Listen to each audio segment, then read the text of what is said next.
One of Terraria's most effective means of pre-hard mode fast travel comes in the form of pylons determined by NPC housing and their individual happiness. Now we do have a connection set up to get to the jungle super easily, but that's far from enough. It's time to build a proper base and start spreading out all the NPCs I have and make space for the ones I don't. Now when it comes to pre-hard mode fast travel, you know what they say. You must construct additional pylons. How's it hanging, everybody? I'm Danny Supernoob, and welcome back once again to Terraria. I just ran into the traveling merchant who's selling a stopwatch and nothing else that's interesting. Maybe this unicorn horn, just to see what it looks like. I like it, alright? None of these other items I care to buy. Actually, I might need some of these chalices and some of these fancy dishes because we're going to be making some houses today. And I have a general image in my head of what I want it to look like. So I'm going to make some stone slabs, and I'm also going to make some stone bricks. And I just noticed at the Tinker's Workbench I can make a goblin tech. Now we potentially don't have nearly enough stone, clay, and sand to pull this off, but we can at least get a good start. I can always go gather more resources if need be. It's all going to be time-lapsed, of course, because I don't want to bore you with all the details of me slowly thinking about how I'm going to build this. So sit back and enjoy me building this house.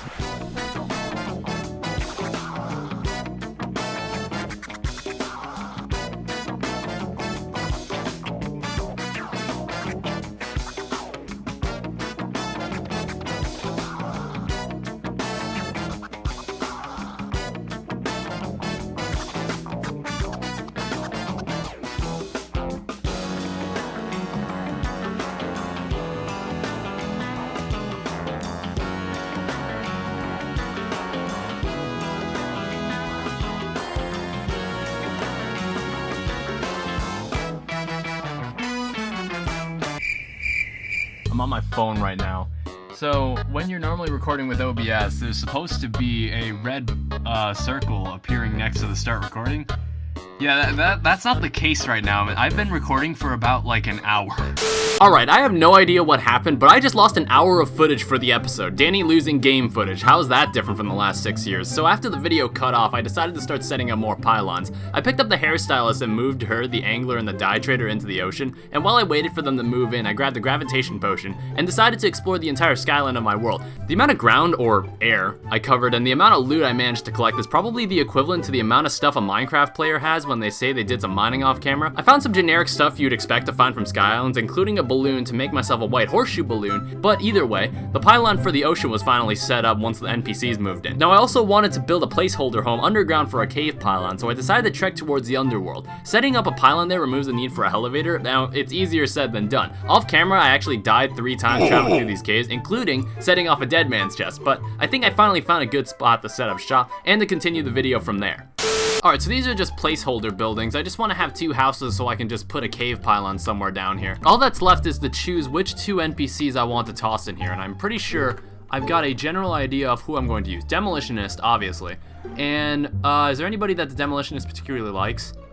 We can use the Tavern Keeper just temporarily. I want to move them in here right now before it's too late. I don't want it to turn daytime yet, otherwise I gotta wait for them to come back. Alright, so here they are. So this guy should be selling a cavern pylon. Thank you very much. What we can also do is probably just move the cat in here. We don't really need, I kind of want the Tavern Keeper to stay up in this area. And I don't even think I've showed you this house. Now, the thing is, I might make a small change to it later. I'm not sure if I like a specific part of it. So this house kind of resembles the one I made back in Terraria Remastered. Not Terraria Remastered. Was it the 2019 playthrough? I think it was. I don't remember. I added this little thing here. It's kind of like a suspended garden, but I'm not sure if I like it because I was kind of intending for this to be the tallest part of the building when that wasn't the case when I tried to build this up. And then I had a tower that is actually right on top of spawn. I don't normally build my buildings right on top of the spawn point. But the reason for that is because I'm not afraid of invasions completely screwing over my NPCs at spawn because I can probably just do it over here. If you remember in the Dungeon Guardian episode, the Goblin Army had no problem fighting me over by the dungeon. So I don't think we should have any problem with the mobs forcing themselves to circulate at spawn.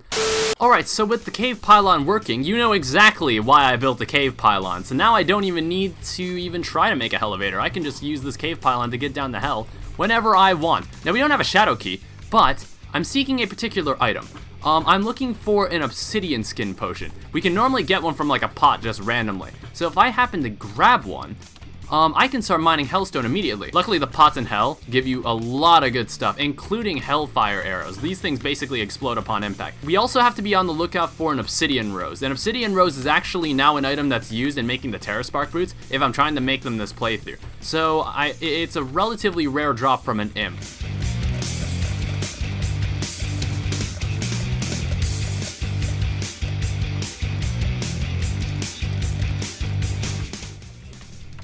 Alright, we got an obsidian skin potion. Now what I need to do, I need to slap this on, and I need to slap this on. And my hellstone pickaxe is more than enough to be able to mine all this hellstone. We're gonna need a molten pickaxe, because I believe that's what we need to actually mine anything in hard mode, unless we want to fish for it, which it's not as efficient to do that anymore. So the goal is we want to make the fiery greatsword. We also want to make a molten pickaxe, and maybe, just maybe, have enough to make hellstone armor. So all I gotta do is just keep this pickaxe swinging, and we can just wait out the 6 minutes.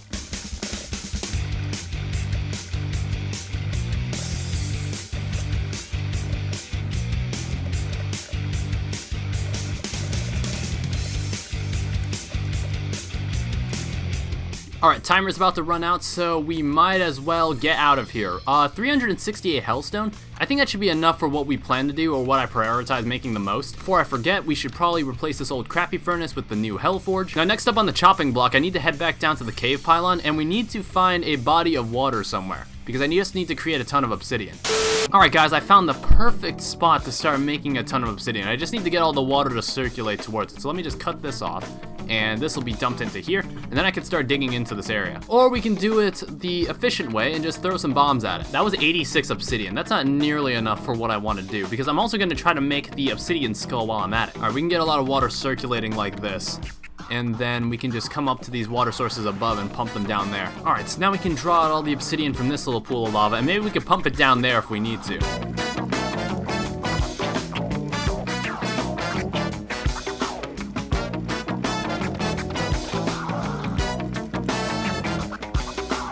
Alright, I get even more water flowing, and it's all funneling down into this body of lava right here, and then I'm gonna have it flow into that area there.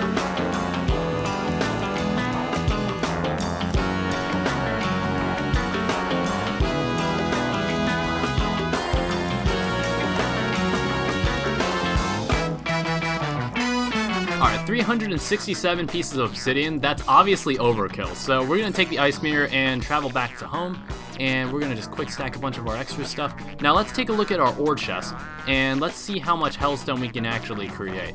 I guess first I'll make the obsidian skull before I forget. Let's just start making as much hellstone as we possibly can create. 122? That should be plenty for what we're trying to make.